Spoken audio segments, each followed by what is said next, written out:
In this video, I'll show you how to have two recipients review the same document in Docusign step by step so both parties can check everything before signing. Start by logging into your Docusign account and selecting a template or uploading a document. Add your recipients by entering their names and email addresses, then assign their roles carefully.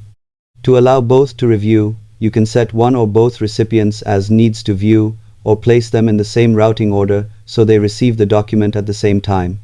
If signing is required later, you can assign needs to sign after the review step.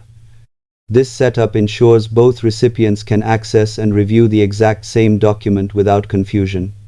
Always double-check recipient roles and order to avoid workflow issues. Subscribe for more simple tech tutorials.